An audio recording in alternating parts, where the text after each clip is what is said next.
अस्सलाम वालेकुम रहमतुल्लाहि व बरकातुहू। उम्मीद करता हूँ तमाम दोस्त खैर व आफियत से होंगे। आज हमारे माइक्रोसॉफ्ट एक्सेल कोर्स की ये दूसरी वीडियो है जिसमें हम बेसिक फार्मूलाज के बारे में जानेंगे, क्योंकि अगर कोर्स के स्टार्ट में ही आपको बेसिक क्लियर हो गई तो लॉन्ग टर्म में आपको बहुत ज़्यादा फायदा होगा। आप खुद देखिए, जब आप कोई नया टूल या कोई नया स्किल सीखते हैं तो अगर आपकी बेसिक्स उसमें अच्छी होती हैं तो आप उसमें इजीली एक्सेल कर सकते हैं, तो आप उसको आगे भी आसानी से सीख सकते हैं। तो अगर आपकी बेसिक्स ही क्लियर ना हो तो आपको उसको समझने में बहुत डिफिकल्टी पेश आती है।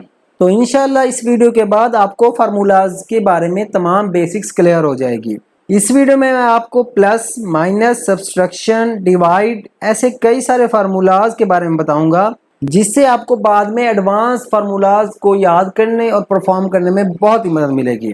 तो उम्मीद करता हूँ ये वीडियो आपके लिए बहुत ही इंफॉर्मेटिव और हेल्पफुल रहेगी। तो मजीद लेट किए बगैर हम शुरू करते हैं आज की वीडियो। तो ये हमने ओपन कर लिया MS एक्सेल। यहाँ पर हम अपने तमाम फार्मूलाज अप्लाई करेंगे। और अगर आपको MS एक्सेल के बारे में कोई नॉलेज नहीं है और आपको इसके इंटरफेस के बारे में भी नहीं मालूम, तो आप हमारी प्रीवियस वीडियो देख सकते हैं जिसमें हमने डिटेल में इसके तमाम पार्ट्स और इंटरफेस को डिस्कस किया था। वो देखने के बाद आपको MS एक्सेल की एनाटॉमी और इंटरफेस के बारे में तमाम मालूमात मिल जाएगी और उससे आपको आगे सीखने में बहुत ही ज़्यादा मदद मिलेगी। तो अगर आपने वो वीडियो नहीं देखी तो पहले वो वीडियो देख लें, और अगर आपने अभी तक चैनल को सब्सक्राइब नहीं किया तो चैनल को सब्सक्राइब भी ज़रूर कर लीजिएगा। तो जैसे आप किसी कॉपी या रजिस्टर पर कैलकुलेशन करते हैं, सेम उसी तरह हम यहाँ पर करेंगे। सबसे पहले हम अपनी वैल्यूज़ लिखेंगे। जैसे कि मैं इस सेल में अपनी वैल्यू लिखता हूँ 20 और इसके साथ वाले सेल में मैं लिख देता हूँ 30। अब ये दो वैल्यूज़ हैं जो हमने यहाँ पर एंटर की हैं और हम इन दोनों को ऐड करना चाह रहे हैं, और मैं चाहता हूँ इसको ऐड मैं इस सेल में करूँ। इस सेल के अलावा मैं किसी भी सेल में इसको ऐड कर सकता हूँ। मैं चाहता हूँ इनका रिजल्ट इस सेल में है तो वो भी मैं कर सकता हूँ, इधर करा सकता हूँ, इधर करा सकता हूँ, इधर करा सकता हूँ। मैं किसी भी सेल में इन दोनों का आंसर शो करा सकता हूँ, लेकिन अभी के लिए मैं यहाँ करता हूँ। तो आप ऐड किस तरह कर सकते हैं, आपको जिस सेल में आंसर चाहिए वहां पर आपने जस्ट सिंपल क्लिक करना है और वो आपका सेल एक्टिव सेल हो जाएगा, मतलब उसके इर्द गिर्द आपको ये बॉर्डर नजर आएगा। अब आपने अपने कीबोर्ड से इज इक्वल टू प्रेस करना है और आपका फार्मूला एक्टिवेट हो जाएगा। अब आप जिस सेल पर भी क्लिक करेंगे आपके फार्मूला में उस सेल का रेफरेंस या एड्रेस आ जाएगा। जैसे मैं इस पर क्लिक करता हूं तब आप देखें कि मेरे इस जगह पर 20 नहीं आया बल्कि सेल का एड्रेस आ गया है G7, और हमने इसको ऐड करना है। तो आप कीबोर्ड से प्लस साइन प्रेस करें, उसके बाद आपने दूसरी वैल्यू जिसको ऐड करना है उस पर क्लिक करें। तो ये देखें मेरा फार्मूला बार पे भी शो हो रहा है और जिस सेल में मुझे आंसर चाहिए वहां पर भी शो हो रहा है। अब आपने सिंपली एंटर प्रेस करना है और आप देखें यहाँ पर आपको वो जवाब शो हो रहा है, 50 यहाँ पर शो हो रहा है।